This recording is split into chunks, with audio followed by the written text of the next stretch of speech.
Bab 898, Aska sudah aman. Bab 898. Beberapa menit setelah obat bekerja dan oksigen kembali mengalir stabil, kondisi Aska perlahan menunjukkan perbaikan.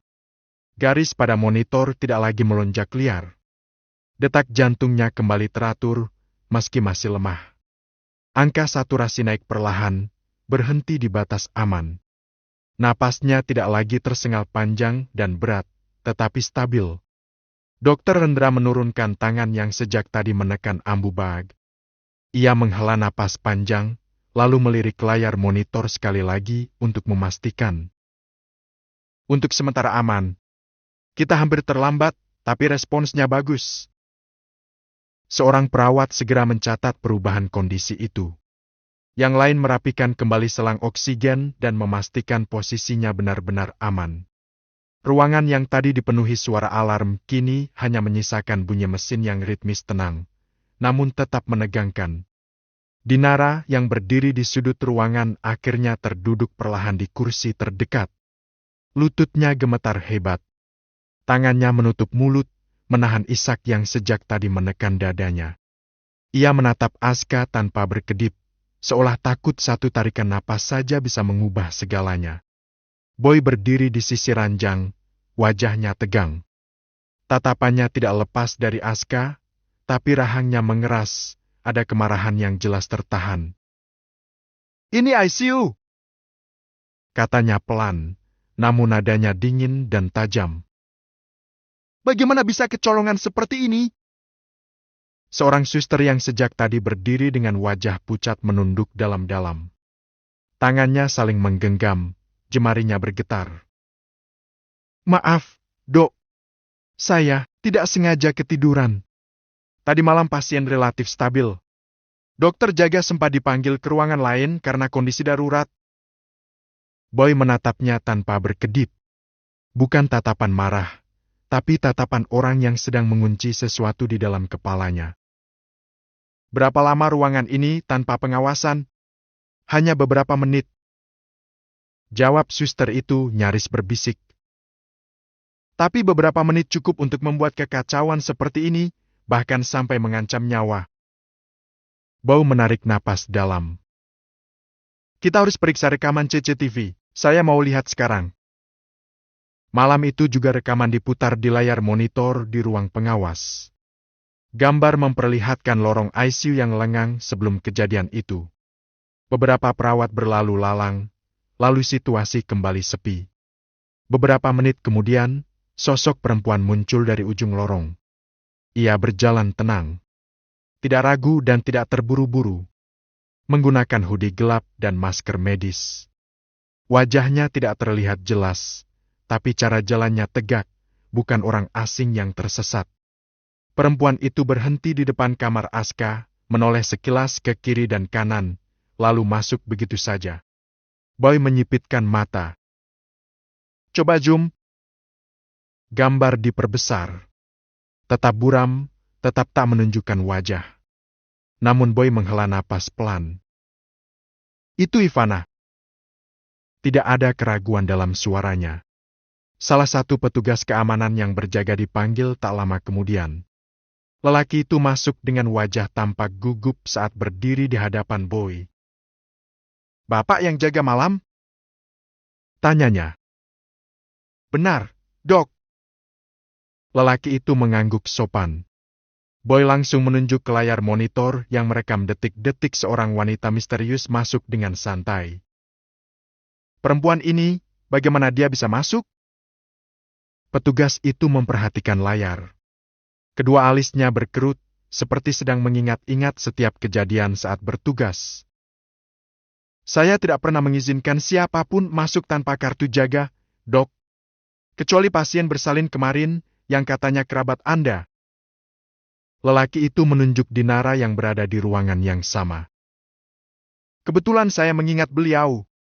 Saat meminta izin masuk, beliau berkata mau bertemu dengan Anda."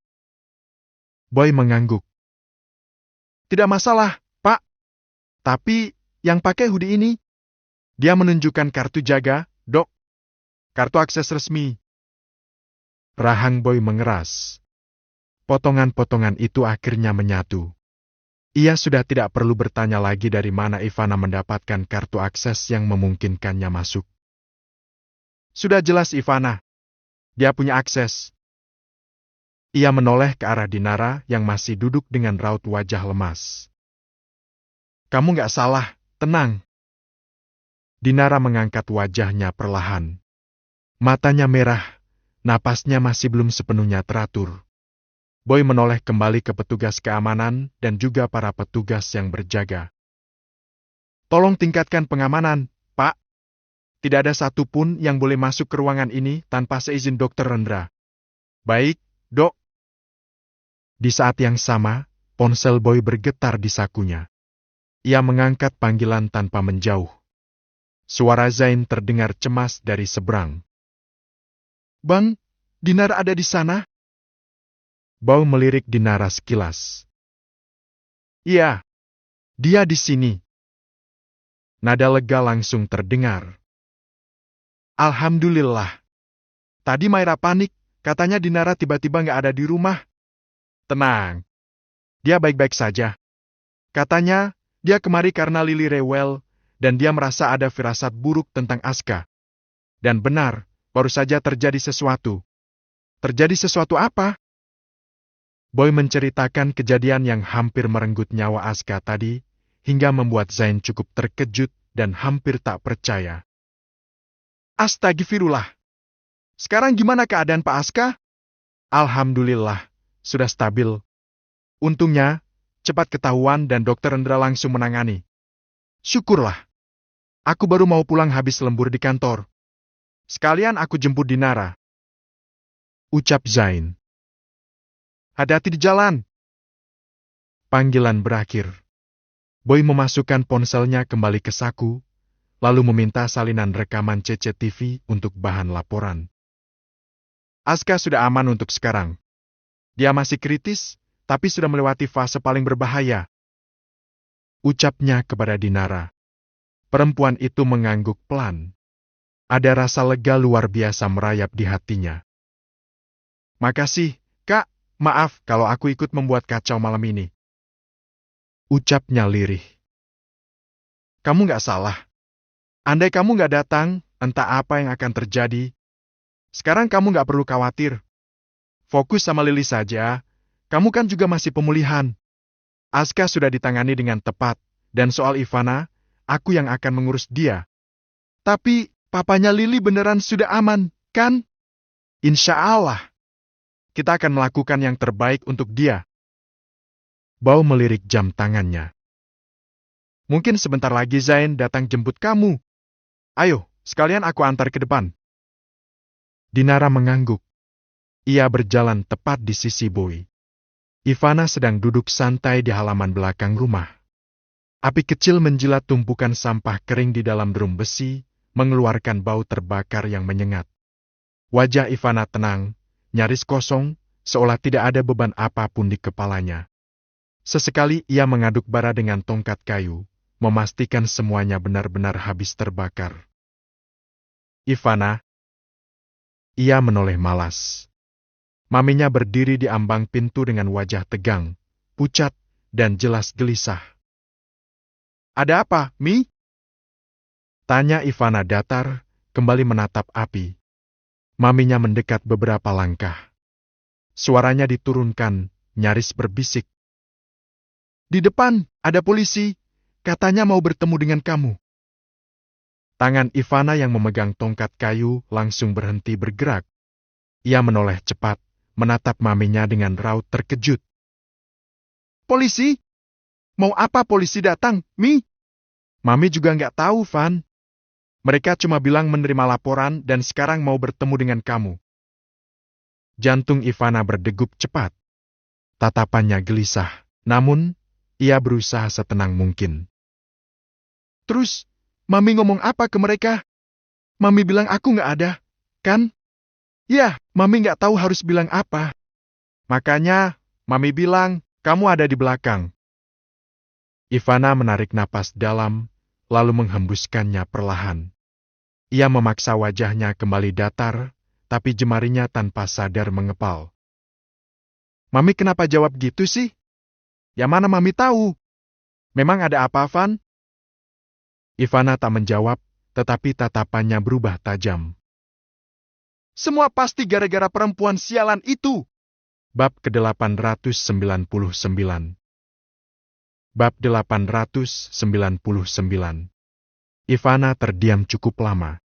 Api di dalam drum masih menyala, seolah menertawakan kegelisahan yang mulai merambat ke wajahnya. Ia berdiri perlahan, mengibaskan abu di ujung tongkat kayu sebelum menjatuhkannya sembarang. Mi, aku harus pergi sekarang, katanya dengan panik. Maminya mengernyit. Pergi kemana, Van? Kalau kamu nggak salah apa-apa, kenapa harus pergi? Tanpa menjawab, Ivana berbalik, melangkah masuk ke rumah dengan langkah cepat. Ia mengambil tas di atas meja, memasukkan ponsel dan dompet. Gerakannya tergesa, tidak seperti biasanya. Aku nggak mau berurusan sama polisi, ucapnya singkat. Maminya menyusul, jantungnya ikut berdebar melihat gelagat putrinya. Kamu kenapa sih? Ivana, jujur sama Mami. Kamu habis ngapain sampai polisi datang malam-malam begini? Kalaupun aku jelasin, Mami nggak akan ngerti. Gimana Mami mau mengerti kalau kamu nggak jelaskan? Ivana berhenti sejenak di depan pintu dapur. Ia menoleh, menatap Maminya dengan sorot mata terpojok. Mami nggak perlu tahu. Pokoknya kalau polisi di depan tanya aku di mana, Mami jawab aja nggak tahu. Van, tapi... Belum sempat kalimat itu selesai, Ivana sudah membuka pintu belakang dan melangkah keluar. Udara malam menyambutnya, dingin dan lembab. Ia berjalan cepat menuju garasi kecil di belakang rumah. Ivana! Suara Maminya terdengar panik dari dalam rumah. Jangan kabur! Kalau kamu lari, masalahnya pasti makin berat. Tapi aku nggak mau masuk di penjara, Mi, Aska dan keluarganya yang salah. Aku cuma balas perlakuan mereka. Ayo, Van! Jangan lari! Memang apa yang sudah kamu lakukan pada Aska dan keluarganya? Ivana pura-pura tidak mendengar. Ia membuka pintu mobil dan masuk, lalu menyalakan mesin. Suara mesin terdengar terlalu nyaring di tengah keheningan malam. Mobil baru saja mundur setengah meter ketika sorot lampu tiba-tiba menembus kegelapan. Ivana refleks mengerem. Dua polisi berdiri tepat di belakang mobil, satu di antaranya mengangkat tangan memberi isyarat berhenti. Berhenti! Kata salah satu dari mereka dengan nada tegas. Silakan turun dan ikut kami. Jantung Ivana seakan berhenti berdetak. Tangannya mencengkram setir. Dalam hitungan detik, kepalanya dipenuhi satu pikiran, bahwa ia tidak boleh tertangkap. Ia menginjak gas. Mobil melesat maju. Salah satu polisi yang terlalu dekat terserempet, tubuhnya terpelanting ke samping hingga jatuh ke tanah. Teriakan panik langsung pecah. Kejar! Ivana memacu mobil secepat yang ia bisa. Jalan belakang rumah sempit dan gelap, tapi ia tidak peduli. Tangannya gemetar, napasnya tersengal, matanya fokus menembus kegelapan di depan. Sirena meraung keras, mengejarnya tanpa ampun. Ia membelok tajam di tikungan pertama, ban mobil berdecit, hampir tergelincir. Di tikungan berikutnya, lampu merah biru kembali muncul, tetapi mobil polisi lain sudah memotong jalur. Sial! Ia menginjak rem mendadak, mencoba memutar arah, tapi sudah terlambat. Beberapa detik kemudian, mobilnya terkepung. Keluar dari kendaraan! Sekarang! Suara keras menggema dari segala arah. Ivana membuka pintu, hendak lari, tapi lengannya langsung ditangkap dari belakang. Ia meronta, berusaha melepaskan diri, namun tenaga beberapa orang jauh lebih kuat. Tolong lepasinkan saya! Teriaknya histeris. Tangannya dipelintir ke belakang. Bunyi borgol mengunci pergelangan tangannya terdengar jelas di telinganya. Anda ditangkap atas dugaan percobaan pembunuhan dan penyerangan terhadap petugas. Ivana terengah, dadanya naik turun cepat. Rambutnya berantakan, wajahnya pucat. Semua ketenangan palsu yang tadi ia pasang runtuh seketika. Di rumah sakit, Boy baru saja akan ke ruangan di mana Aska dirawat ketika ponsel bergetar di sakunya. Ia menatap pintu kaca dengan ekspresi datar yang sejak malam tadi tak berubah. Mata lelahnya menelusuri papan jadwal jaga perawat, lalu turun ke layar ponsel saat panggilan masuk. Dok, tersangka sudah diamankan. Dia sempat melarikan diri dan menyerang petugas saat hendak ditangkap, tapi sekarang sudah ditahan. Boy memejamkan mata sesaat. Ada tarikan napas panjang keluar dari dadanya, seolah satu simpul besar di kepalanya akhirnya terurai, meski bekasnya masih terasa nyeri. Baik, terima kasih, Pak. Ucapnya singkat. Saya akan ke sana. Panggilan ditutup. Boy menoleh sekali lagi ke arah pintu ICU. Lampu di dalam masih menyala redup. Mesin-mesin bekerja dalam ritme yang sama seperti beberapa jam lalu. Aska masih terbaring di sana, belum tahu betapa dekatnya ia dengan kematian. Ia lalu berbalik dan melangkah pergi. Kantor polisi pagi itu terasa dingin, bahkan sebelum matahari naik sempurna. Bau kopi basi dan kertas bercampur dengan aroma logam yang khas bau tempat di mana pengakuan, penyangkalan, dan kelelahan bertemu. Boy duduk di kursi tunggu, kedua tangannya bertaut di depan. Wajahnya tenang, tapi pikirannya bergerak cepat. Setiap detik yang berlalu mengingatkannya pada selang oksigen yang hampir merenggut nyawa sepupunya. Pintu ruang interogasi tertutup rapat. Dari balik kaca buram, bayangan orang-orang bergerak samar. Beberapa menit kemudian pintu itu terbuka. Seorang penyidik keluar, menutup map di tangannya. Masih kami dalami keterangannya. Dia cukup defensif. Banyak menyangkal, tapi bukti kuat. Boy mengangguk. Saya mau bicara sebentar dengannya.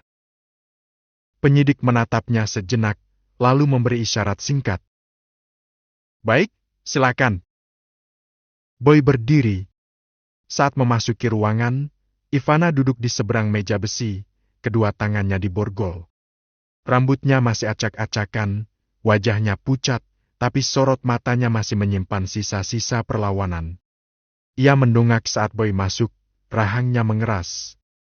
Boy menarik kursi dan duduk di hadapannya. Tatapannya lurus, tidak penuh amarah, tapi juga tidak menyisakan simpati. Apa kamu yang sudah melaporkan aku ke polisi? Menurutmu? Lihat, kalian merasa kalian korban, padahal kalianlah yang jahat. Tak ada sahutan atas ucapan tajam Ivana itu. Boy hanya menarik napas, lelah dengan tingkah Ivana yang tak pernah berubah sedari dulu.